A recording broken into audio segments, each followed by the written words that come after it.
Salut les Fattas, salut les dégarnis.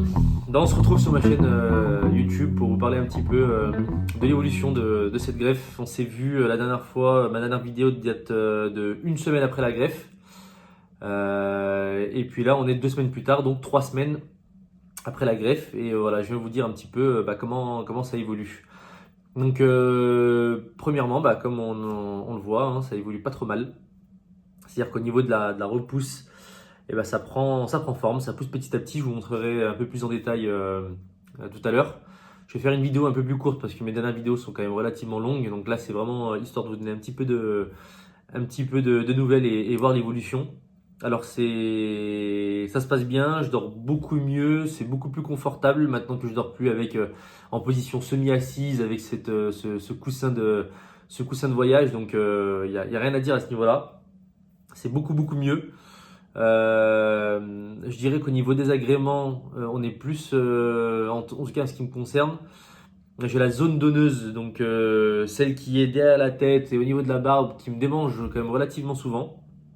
Et là, c'est un petit peu dérangeant parce qu'il faut éviter de gratter, hein, faut éviter, mais c'est pas simple. C'est pas simple. Donc, on essaie juste de d'apposer son doigt délicatement ou avec la paume de sa main d'aller dans le sens, on va dire, du cheveu pour essayer de soulager. Mais j'ai remarqué que plus tu touches et plus ça donne envie de te gratter. Donc, c'est pas ce qu'il y a de mieux. Donc, j'essaye petit à petit, on va dire, d'oublier que ça me gratte, d'oublier, de faire en sorte de ne pas y penser du tout. Mais je vous avoue que c'est pas simple. Concernant les shampoings, c'est pendant le premier mois, tous les jours. Donc une fois par jour, on doit on doit faire un shampoing de ses cheveux. Donc toujours délicatement. Les premiers jours, c'était cool, voire même, enfin les 2 premiers jours, c'était relativement simple, on va dire, puisque bon, on fait comme d'habitude, on met du savon, enfin on se mouille les cheveux, on met du savon dans les mains, on essaye de mousser un petit peu. J'ai essayé en tout cas de frotter la zone donneuse devant et sur les côtés. Et pour la zone receveuse, pour éviter de frotter fort et comme un bourrin, j'essayais plutôt de mousser, de tapoter, et ensuite voilà, de faire un léger massage, vraiment pas fort, de sorte à ce que les cheveux ne tombent pas. Et ce qu'on remarque malheureusement, c'est jour après jour. Je recommence. Ce qu'on remarque quand même, c'est que jour après jour, ça tombe quand même. Les cheveux, on en a pas mal. On se retrouve avec pas mal de cheveux sur la main, et ça, c'est quelque chose de plutôt perturbant. Mais apparemment, c'est tout à fait normal. C'est-à-dire qu'en fait, les premières semaines, il est prévu que tu perdes des cheveux. Maintenant, j'avoue que c'est quand même un peu perturbant. Tu frottes vraiment très délicatement et quand tu ressors ta main avec du shampoing, les premiers jours c'était 2 3 cheveux, le lendemain c'est 4 5, et là par exemple hier c'était une bonne dizaine, une bonne quinzaine de cheveux. Donc ça a l'air d'être des cheveux simples, sans la partie greffon, sans le bulbe, mais c'est quand même, voilà, c'est quand même un petit peu perturbant. Donc pour vous montrer à quoi ça ressemble, le shampoing, en tout cas qui m'a été donné, et celui que j'ai pris aussi avec le pack de 6 mois, c'est celui-ci. Donc un shampoing Air Repair shampoo. Donc j'en ai plusieurs flacons, c'est des flacons de 250 millilitres. On voit que c'est des flacons Dr Cynic, hein. C'est fait par eux-mêmes, ou en tout cas l'étiquette est apposée.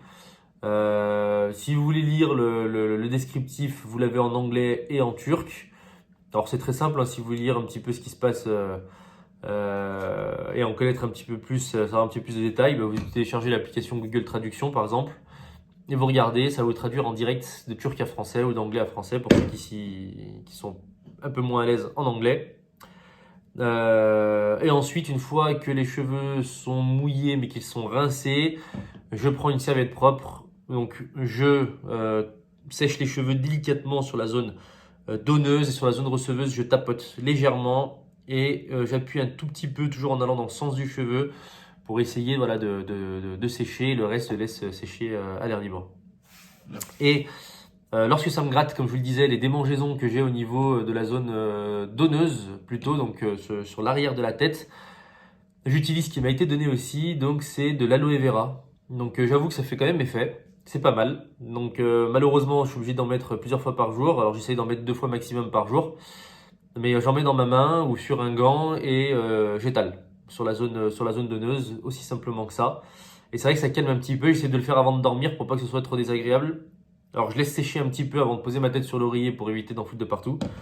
Mais voilà, c'est les deux choses en fait dont je me sers quotidiennement, l'aloe vera et le shampoing pour les cheveux. Côté vitamines, on pourra en parler. J'en ai 4 je crois à prendre chaque jour. Donc c'est pas contraignant parce que c'est 4 à prendre en même temps. Donc les 4 sont à prendre au moment après le petit déjeuner, après le repas. Donc voilà, ça se fait, c'est relativement simple. Donc voilà, c'est le tout c'est d'y penser. Et ça va être comme ça pendant 6 mois pour ceux qui prennent un pack de vitamines pour 6 mois. Et ceux qui prennent pour un an, bah, ça sera pour un an. Je rappelle que dedans il y a du finastéride. Ceux qui ne connaissent pas, jetez un petit coup d'œil. Ou sinon il y a plein de vidéos YouTube qui parlent du finastéride. Donc il y a voilà, il y a certaines contre-indications, notamment si vous avez une femme enceinte par exemple, c'est ce qui ressort le plus sur les contre-indications. Donc voilà, à prendre en considération. Alors c'est pas dangereux, hein, mais c'est pour prendre des précautions, voilà. Donc voilà sur la partie, on va dire évolution sur les 3 semaines. Généralement, quand on me voit dans la rue, les personnes qui me reconnaissent me disent que ça me va très bien cette coupe, donc je suis plutôt satisfait. Il y en a même qui m'ont fait remarquer, peut-être que c'était pas nécessaire de faire autant. Le problème, c'est que si je n'avais pas fait de greffe et que j'avais rasé mes cheveux aussi courts, ben j'aurais plein de trous de partout, quoi. Et notamment cette ligne frontale n'y serait pas, puisque j'avais les lobes qui étaient quand même beaucoup plus reculés. Et pour vous dire à quoi ça ressemble, eh ben, je vous laisse jeter un coup d'œil. Donc voilà, si vous voyez des points blancs ici, c'est normal, c'est toujours cette même ce même sujet, c'est la pré-anesthésie en fait au stylo qui a été faite. Donc j'étais très bronzé, j'imagine que ça, voilà, c'est ce qui a fait ces marques, mais c'est censé partir. Sur la zone donneuse sur le côté, donc au-dessus, et sur la zone receveuse. Si vous voyez que sur la zone donneuse de derrière, je sais pas si on voit quelque chose, mais voilà ce que ça donne.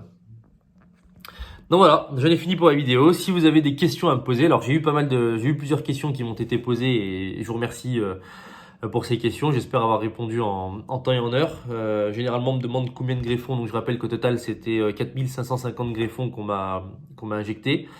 Donc il me semble que c'était 3300 de la zone donneuse arrière et 1250 au niveau de la barbe, plus que ce qui était prévu.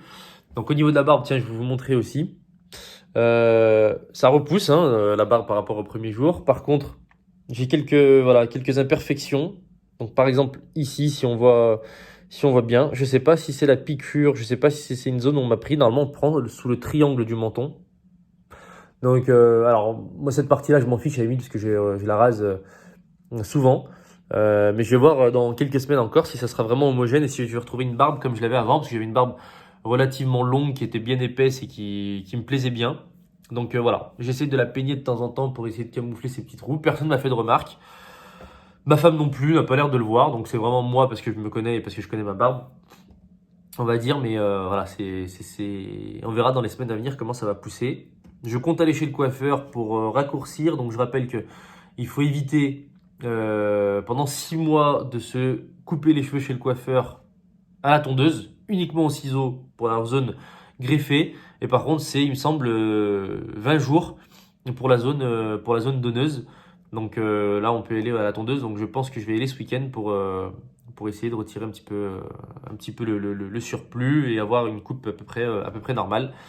Voir ce que ça donne. Donc voilà, n'hésitez pas à mettre un pouce, n'hésitez pas à me suivre. Si vous avez des questions, c'était sur le prix aussi, donc n'hésitez pas à me demander et je me ferai un plaisir de vous répondre. Salut les fartas.